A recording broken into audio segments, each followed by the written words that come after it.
Hello everyone, Dark Kirby 14 here. Welcome to more Pokemon Colosseum. And today we're right just outside the Pyrite Cave, and I'll be joined with me again by a buddy of mine. Hello everyone, my name is Green Draco 313.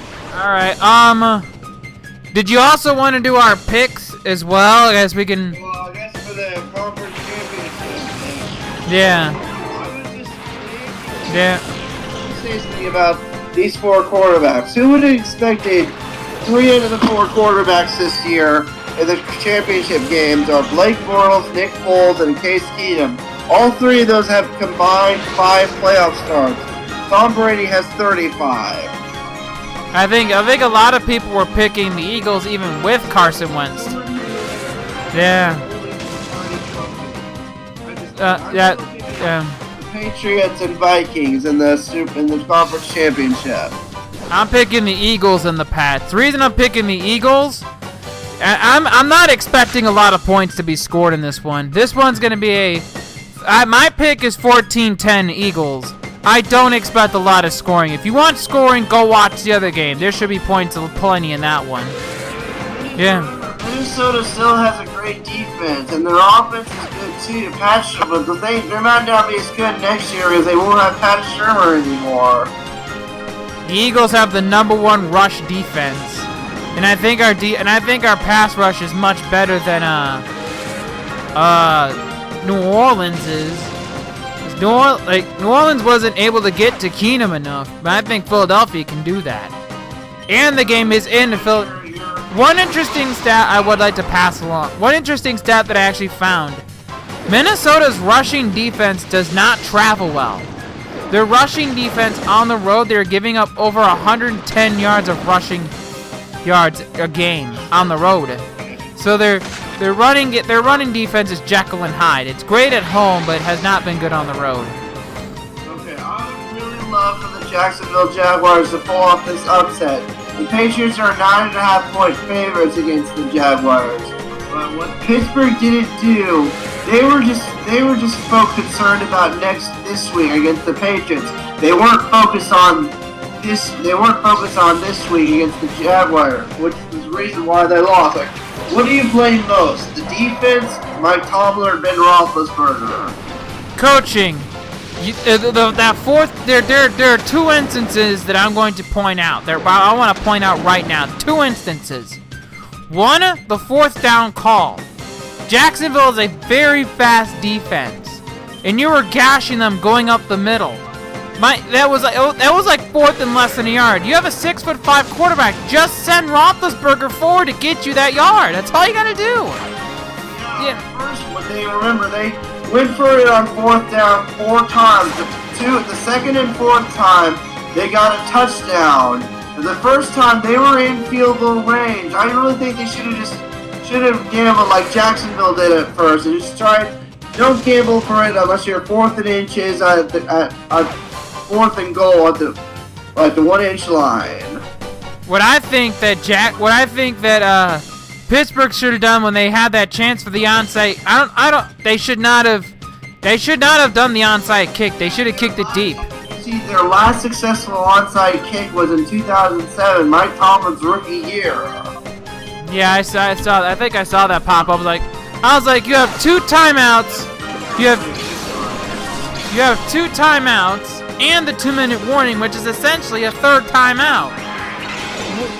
Why didn't you just kick it deep and you can just go for the tying touchdown? Instead, you basically took yourself out of the game. That made no sense. Okay, and also, you gotta blame 2 other things as well. Like, the majority of the players that were concerned about the Jaguars, even though they lost to them in Week 5, 30-9.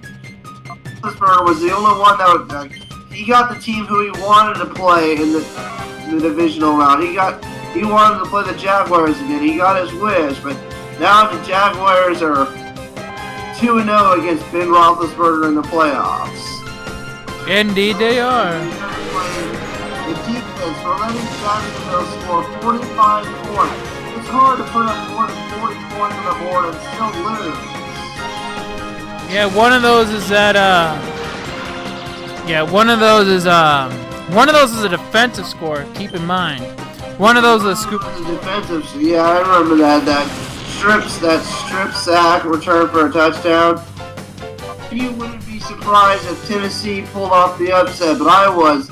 But I knew the Patriots would still win. They'd still find ways to win in the playoffs. Like, there has only been 4 teams to defeat New England in the playoffs: Denver, the Jets, Baltimore, and Indianapolis. Who else? Was there anybody else? And the Giants.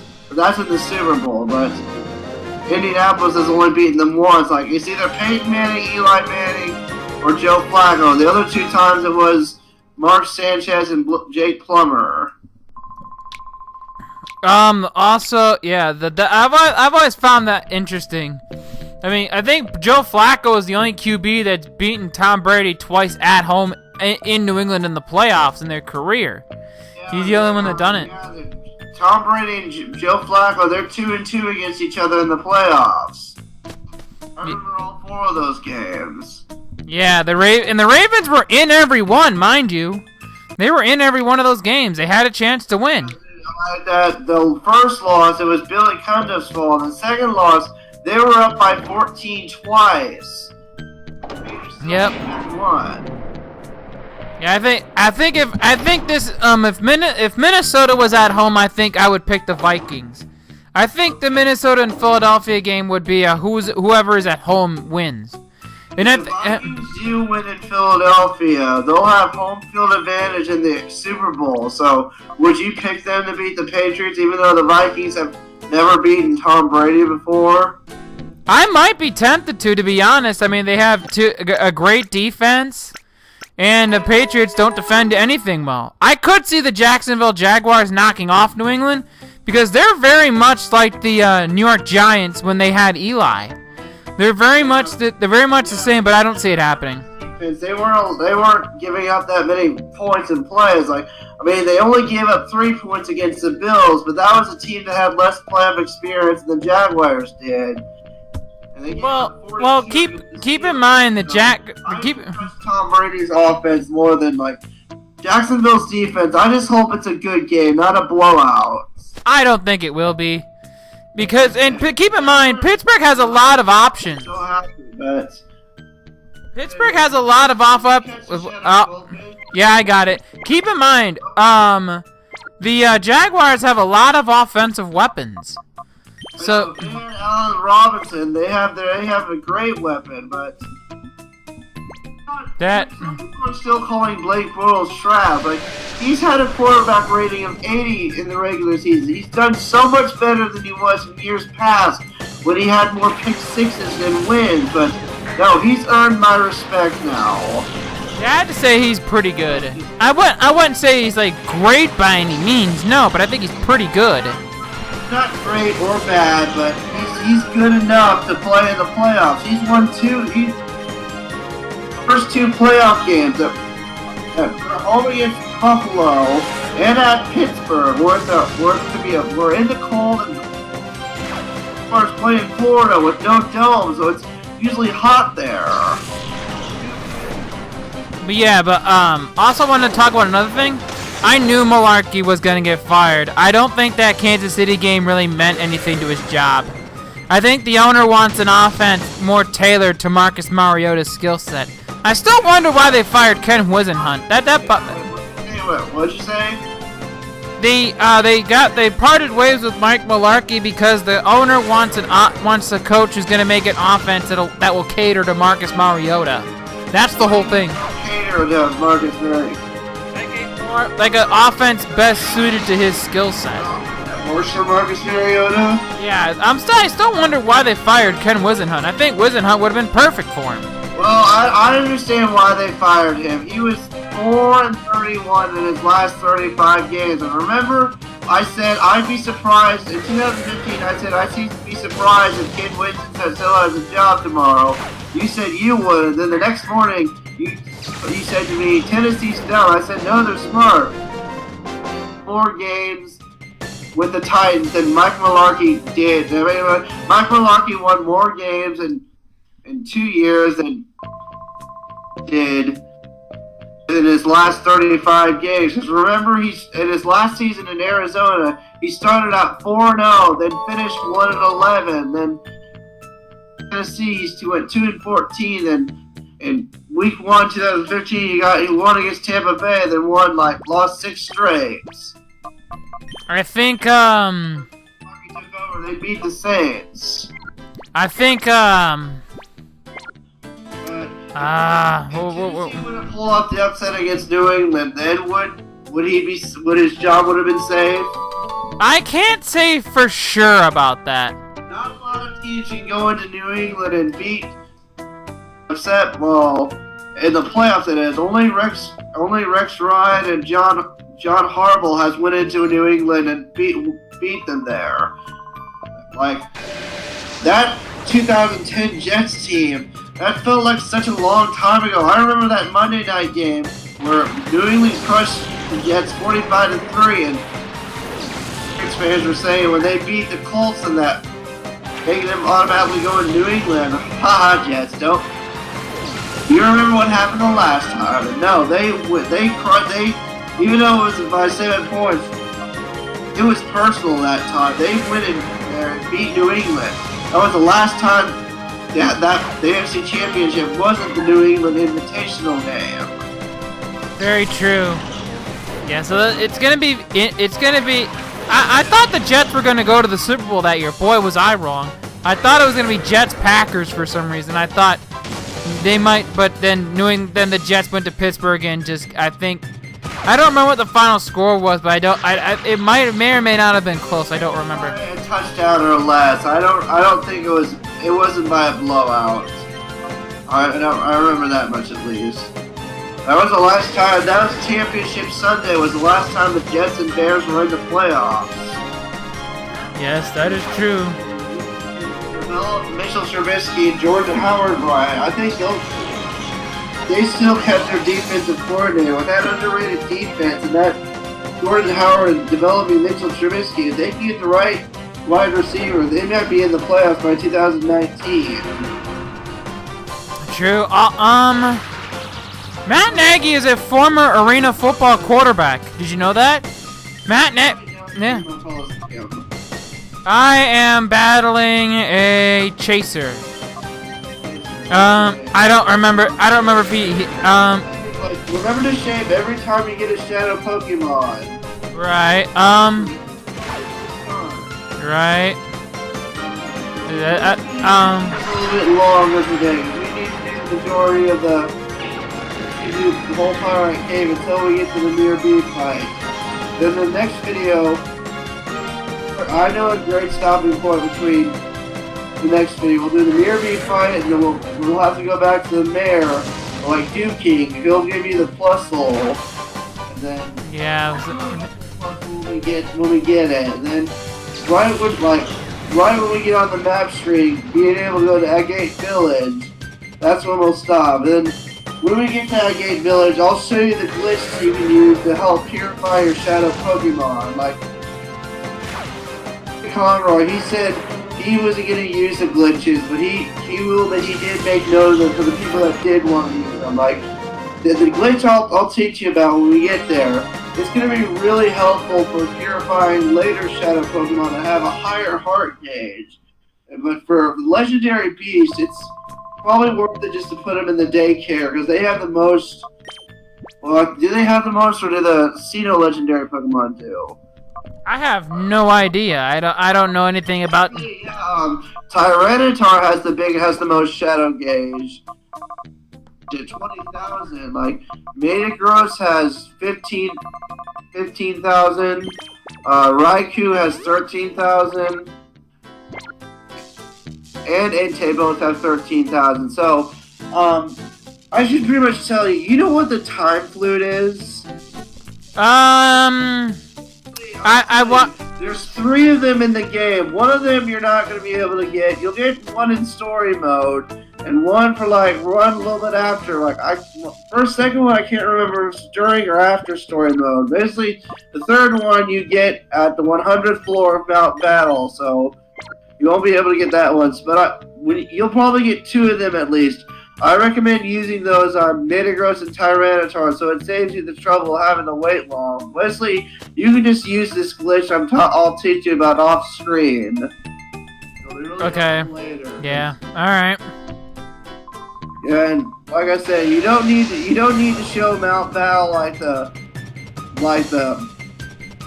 multiplayer. Well, how do I say this? There's a Mount Battle where you can use items and story mode, but then there's one on multiplayer mode which you catch and purify all the Shadow Pokémon. If you complete Mount Battle, you get Ho-Oh. This was how you were supposed to get Ho-Oh back then. When you get to the Shadow, what's Meditite? Let me know. Oh, the Shadow Meditite's right here. What's the Jaguars' defense? Tell me, actually, both. What does Blake Bortles have to do? Oh, I forgot to say. Jaguars friend of mine just said, I hope Leonard Fournette's okay. I think that if he has a hurt ankle, I think he's gonna play anyway. It turned ankle. It was a turned ankle. He can probably just rest it for a couple days and he'll be fine. Yeah, it'll be enough to play in the meaningful game in the AFC Championship. But if Fournette was a Pro Bowler, he wouldn't play there. Yeah, true. They need Fournette, but what does Blake Bortles and the Jaguars defense got to do against? Well, that's the thing. The Jaguars are ranked 21st, I think it was, against run, but have the league's best pass defense. So. Pass defense, okay, because you got AJ Borre, Jalen Ramsey in that star running back quarterback tandem. Then you have Clarius Campbell, who was one of the second most sacks in the regular season. Who's my pick to win the Defensive Player of the Year. Then I gotta say, Gus Bradley, he was I think in all 4 years he was the Jaguars head coach. His defense never finished above 26th or 24th in scoring, and then Doug Marrone, who's just an offensive-minded coach, he turned that Jaguars defense into one of the greatest defenses. Yeah, this is very true as well. Just like Gus Bradley, he was the defensive coordinator of the Seahawks, but that was the year before they went to the Super Bowl. When he had all those Legion of Boom players like Richard Sherman, Cam Chancellor, Earl Thomas, and even had other defensive players like Bruce Irving, Bobby Wagner. I guess who else is there? Who else was there? Bruce Irving, Bobby Wagner. I can't remember who else. Their linebackers are defensive ends. KJ Wright, Malcolm Smith. Malcolm Smith. Yeah, I forgot he was the Super Bowl MVP. I don't know where he is. He still with the Raiders now? I think so. I can't say for sure. He was drafted in the 2011 draft. That 2011 draft was great. Who was the first quarterback that was taken in that draft? No, that was Cam Newton. The first 6. Let me show you about that. Let me show you. After real quick. Let me show you the first 11 picks. The first 11 picks.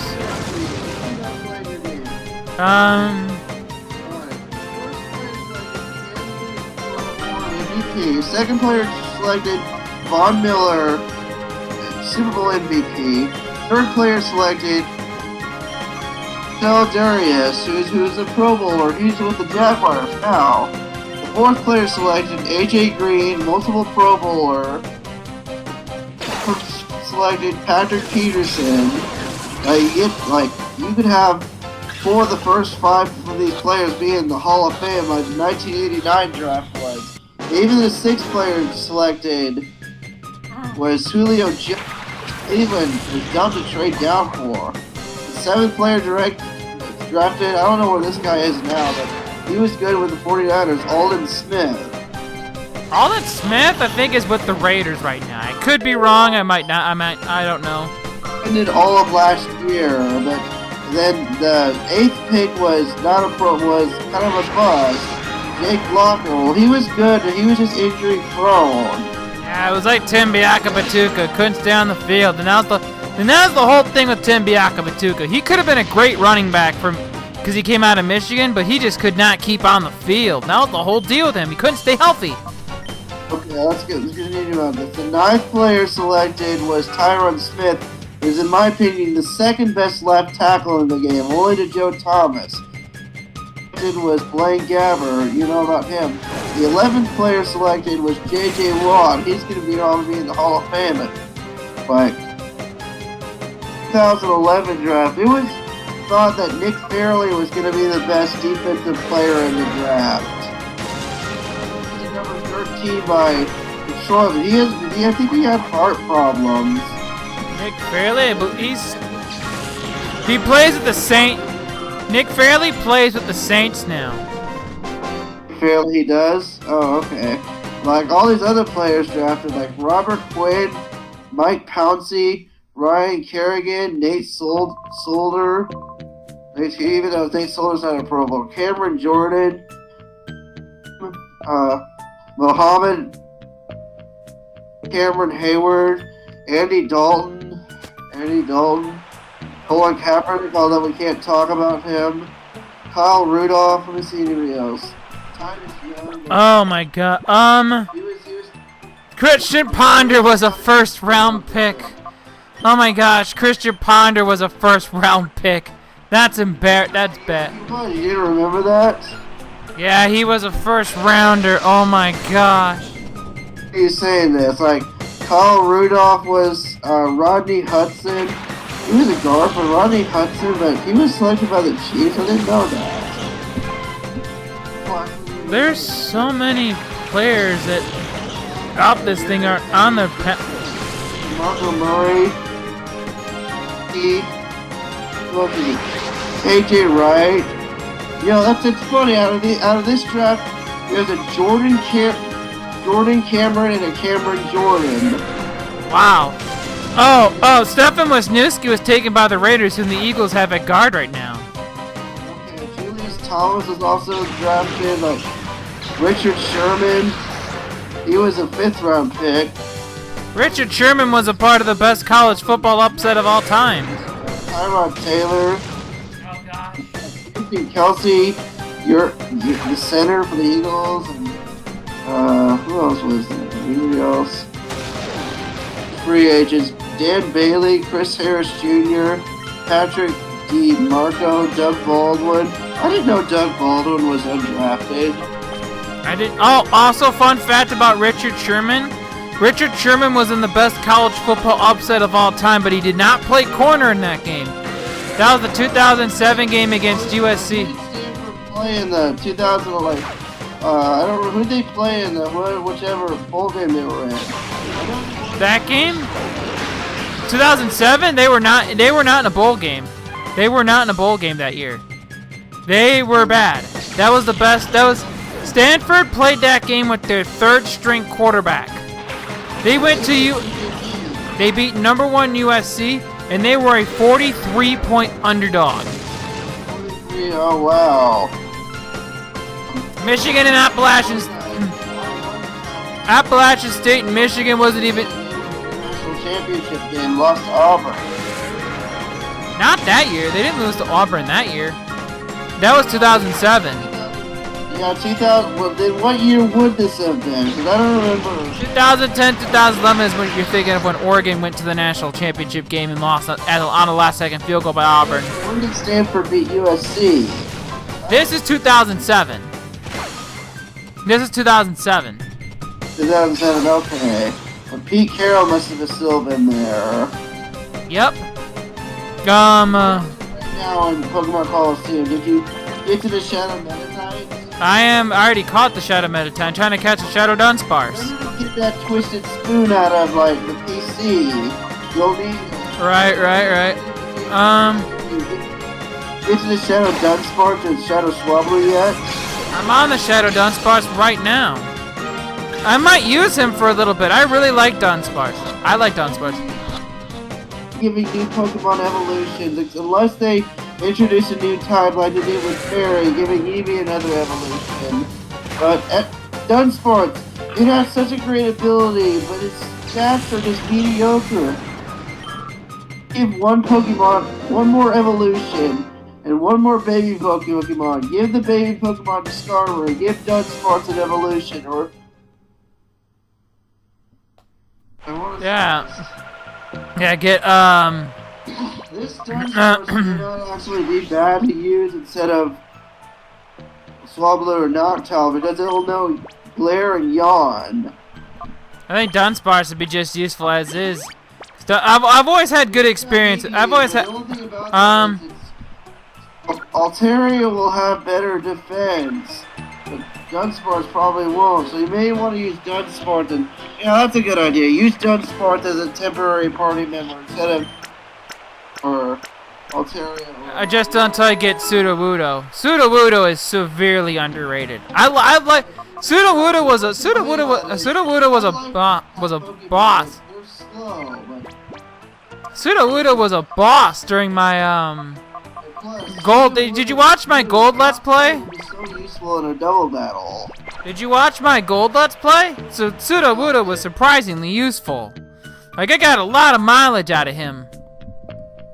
Okay, I may gotta consider using one next time I play through Crystal version. I remember my my gold Let's Play. I see that it's shipping those 4 Pokemon games. I guess I can do that tomorrow, but remember, you can just use them to get Pokemon like starters out of those, or you get in those Pokemon you can get early on in the game, but you don't have to do what it takes to go fix them. It's kind of like your reward for getting the Mario Party data for me. What's this over here? This is Wonderful Heal. I'm gonna probably need that later.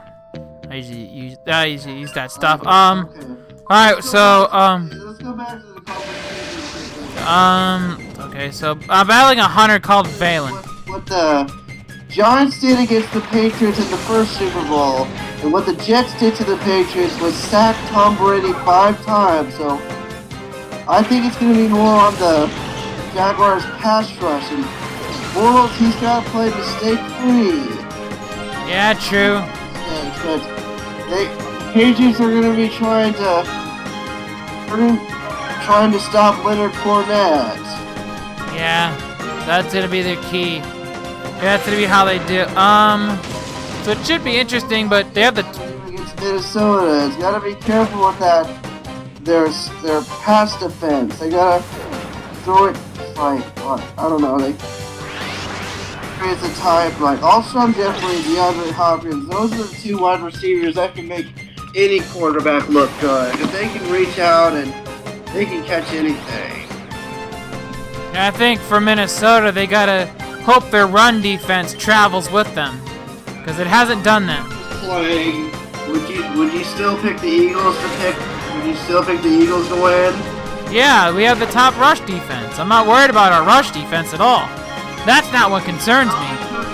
I would have loved to see this would be Dalvin Cook versus Carson Wentz. Just imagine on your team, Dalvin Cook. I really think you needed, even though you stole Jay Ajayi from the Dolphins, you're just not using him as much. And he's been having fumbling problems.